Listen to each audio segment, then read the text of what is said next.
pareil, il y a 15 ans que je suis baptisé, mais c'est pas pour ça que j'ai resté toujours chrétien en 15 ans.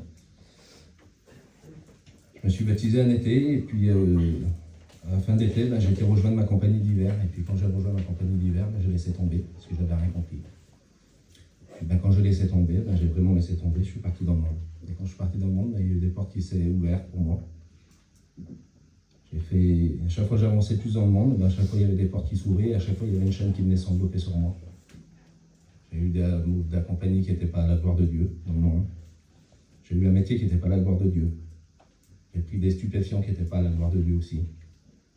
Et puis plus j'avançais, je croyais que moi, au fond de moi, j'étais bien. En réalité, j'étais bien, je manquais de rien. J'étais pas méchant avec ma compagne, mais je l'ai rendu malheureux. Parce que je me levais le matin, j'allais faire mes affaires, et puis des fois je pouvais rentrer 3 jours après. Et puis pour couper au plus court, parce que mon témoignage il serait très très long, pour couper au plus court, à la fin, je n'en pouvais plus. Je pouvais plus me dépêtrer de ce que le diable avait œuvré sur ma vie. Au respect, je dois à tout le monde qui sont ici. Je suis rentré de soirée, il était 11h du matin. Et puis quand je suis rentré à 11h du matin, j'avais pris 15 grammes de cocaïne. Et quand je suis rentré chez moi à 11h du matin, il y avait ma compagne qui était dehors. Quand j'ai vu ma compagne, j'ai été la voir, je lui ai parlé. Et je lui ai dit, écoute, ça ne pourra plus durer comme ça, je ne peux plus m'en dépêtrer. Si ce n'est pas une intervention de Dieu, je suis mort, je vais me faire du mal. Alors le mieux, c'est que tu prennes tes affaires et puis tu t'en vas.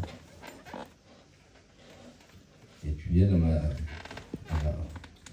a zappé complètement, quoi. Et puis j'ai pris une douche et puis j'ai été me coucher. Et puis quand j'ai été me coucher, je me suis levé peut-être 1 heure après. Et quand je me suis levé, chez mon beau-frère, il y avait un serviteur de Dieu. Le serviteur de Dieu me regarde dans les yeux, puis il me dit bonjour. Je lui dis bonjour, par respect. Puis je reviens prendre une douche et je me recouche dans mon lit, j'étais vraiment fatigué. Et peut-être une demi-heure après, ça toque à ma porte. Je pensais que c'était un copain qui venait me voir parce que je devais faire quelque chose. Et je lui dis rentre. Puis en fait, la porte, quand elle s'ouvre, il y a une chaleur qui est rentrée dans mon camping, le serviteur, il l'a suivi. Mais c'est pas le serviteur, c'était Jésus qui est rentré dans mon camping. Et aussitôt qu'il est rentré dans le camping, je suis tombé à genoux au milieu de mon camping, j'ai levé les mains au ciel, et là, tous les liens que j'avais, tous les chaînes, ils sont brisés. J'ai été renouvelé dans le Saint-Esprit, la Sainte-Hélène. Et je comprenais pas, moi, la nouvelle naissance, tout le monde disait la nouvelle naissance. Je dis, mais qu'est-ce qu'ils ont, la nouvelle naissance?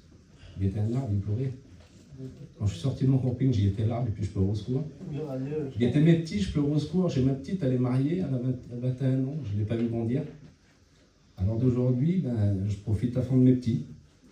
J'ai ma petite qui s'est enlevée pour servir le Seigneur, j'ai mon Jean qui s'est levé pour servir le Seigneur. J'ai mon petit qui est chrétien, qui va prendre certainement un engagement dans l'hiver, peut-être dans l'été pour le baptiser. J'ai ma petite qui a 13 ans, elle chante dans les réunions.